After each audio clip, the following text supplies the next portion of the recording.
lot of people. But anyway, so when I was 24 years old, they told me I would never run again.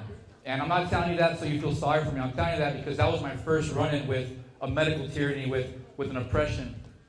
And because I want to give you guys a scope of how long we've been oppressed, how long this tyranny has been shunned upon us in this country. It's been a long time. Just because Trump's got in doesn't mean we stopped working. We have a lot of work to do. That was 15 years ago for me. I had 2 doctors tell me I would never run again. And even if I got the surgery, I would still be in pain and never been able to run. I didn't listen to them. You know, I prayed, and I was about to lose everything. I was an athlete. I grew up playing every sport in the book. I was active duty military. I got out and was doing law enforcement for NASA. My livelihood depended on my health. So it was getting to desperate times. I was about to get fired from NASA. I was on short-term disability, and I had no answers. It was either do the surgery and get worse or not. And the suicide rate was high for my particular condition.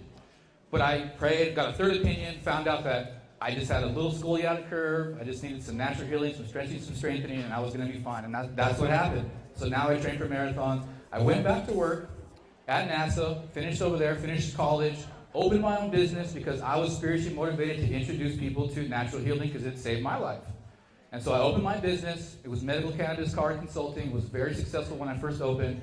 And then I ran into the next tyranny, where my business was basically written out of law. I had no dog in the fight. Just one day I woke up and some committee, some legislators just said, no more doing that.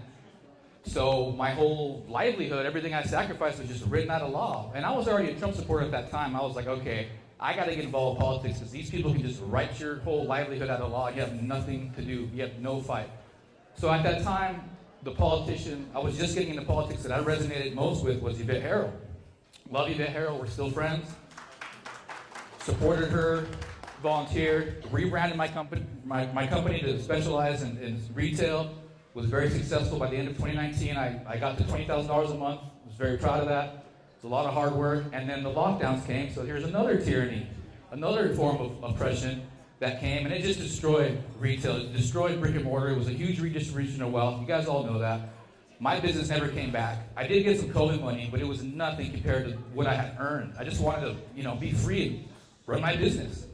So at that point, I was like, okay, I'm ready to get involved now. And I got involved with a local community organization, the CCIA, Coalition of Conservatives in Action, shout out to them. And at that time, we were protesting the school board because CRT was a thing. If you guys remember that, critical race theory is obviously racist against white people. It's obviously Marxist. And I was at the school board, and there was a college professor there, I think it was Dr. Cruz, and she was over there promoting how awesome it was. So I go up there professionally and say, well, it's obviously Marxist, it's divisive, and it should have no place in our classrooms. And that was enough for them to say that I was disturbing the learning environment, and a couple days later, they showed up at my business with the Las Cruces Security Police, who I didn't even know they existed. It's basically the New Mexico Gestapo. And they gave me a letter saying I was barred from public schools for a year because of what I said. And I was filming a commercial for my business at the time, and I remember the people saw these 2 really rude dudes come in here and give me that paper, and it freaked them out. I didn't really even see those people again because they're like, this guy's getting politically attacked. I don't want anything to do with him. So I had a lawyer at the time, and even though she was Democrat, she was a civil liberties attorney. She reads it, she's like, this is obviously unconstitutional. She sends them a nastygram. They lift the ban. 2 school board members step down shortly thereafter. And I was motivated to keep going with politics. Just a little push back, and you get so far, right? So for me, at that time, thank you. And at that time, just a little shortly after that happened, I saw an opportunity to run for lieutenant governor because I just didn't see anybody saying or doing the things that I think needed to be done to save New Mexico. I just didn't see anybody. I mean, the gubernatorial candidates, yes, but to do that, I went all in. I was already losing everything. The COVID lockdowns came. I saw everything getting worse. I had to do something to keep fighting. And my business was basically the Titanic. I had to try to steer it away from the freaking iceberg as much as I could, but it was going to be dead in the water anyway.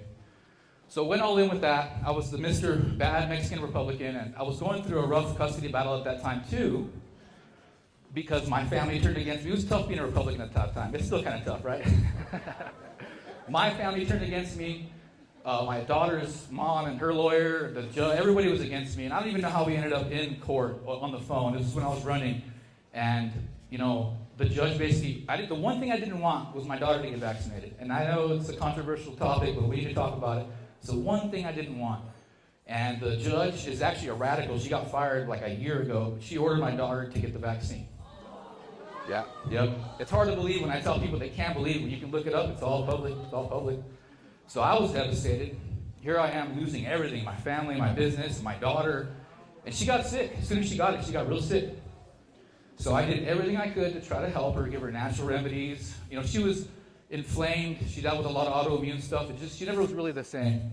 And of course I was giving her natural remedies. And since I was Mr. Big Bad Republican, well, she told her mom, and that's natural. You know, dad's giving me medicine, whatever. But like I said, I was Mr. Big Bad Republican. They used that against me. They said I was abusing her. And so they took her away from me. Of course, I went through the whole rigmarole, and they investigated me, you know, thoroughly, CPS, CYFD, FYI, just flipped me upside down, and they're like, this guy's an amazing father. This guy has no business going through this program. These programs were designed for this kind of guy. And that's on record. Despite that, I still haven't seen my daughter in over 2 years. Yeah, we'll be getting clapping soon. And so this is all the stuff, you know, I'm not trying to get you guys to feel sorry for me. I can't, it's just I've gotten confronted with the system for a long time. And I just keep fighting. I never quit. And so many people told me to quit, to stop fighting for your daughter, just give up, move on, focus on your business. I'm never going to quit.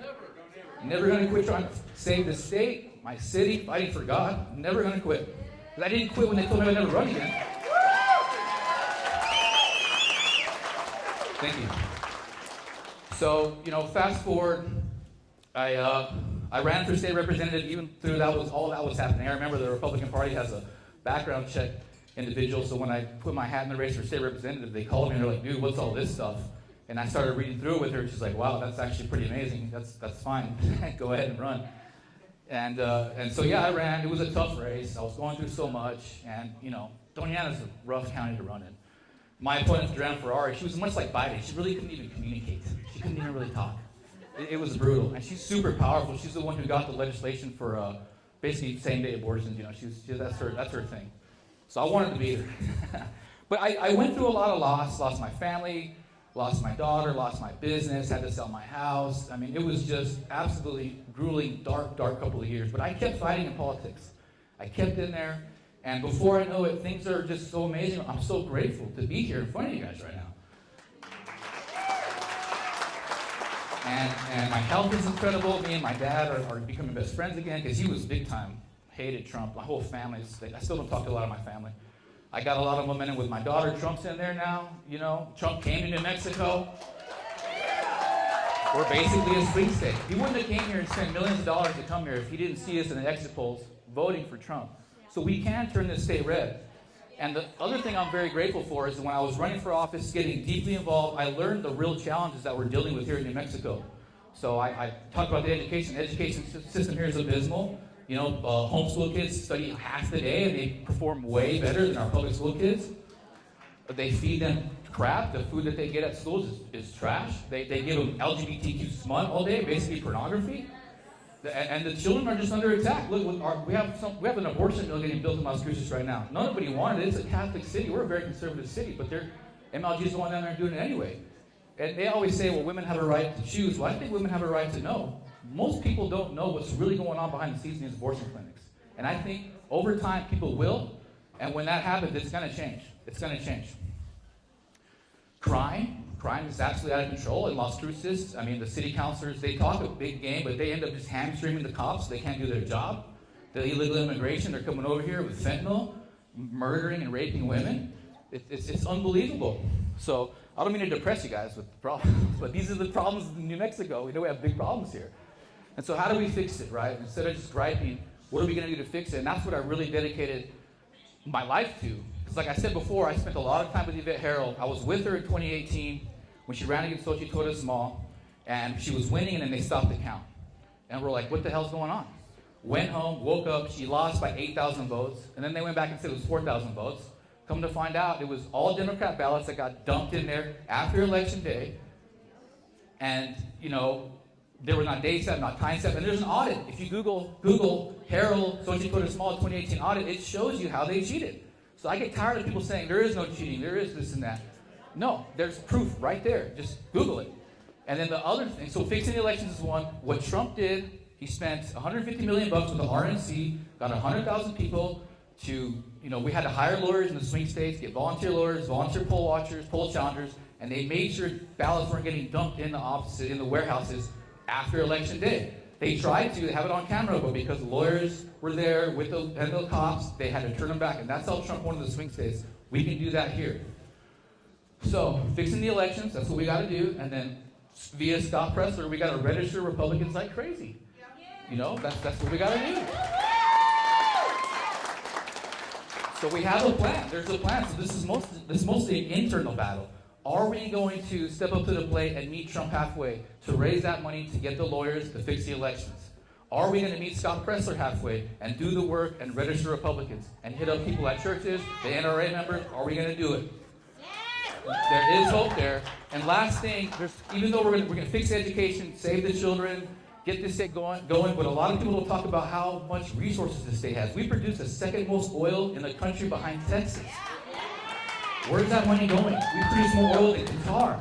We have uranium here. We have geothermal energy, renewable energy. We have uranium. We have cobalt, silver, gold. They've never let us have control of our own state's resources.